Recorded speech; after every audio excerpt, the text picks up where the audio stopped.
út í tegin og það Þóra sem hreinsar.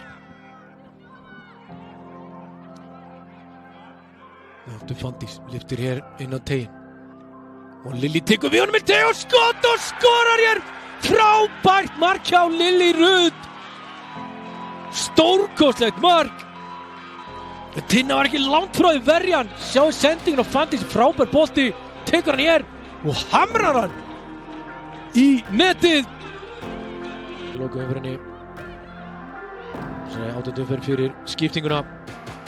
Breiðablik tekur á móti Víking en hér Nadia með sendinguna fyrir markið og komast hér í 2-0.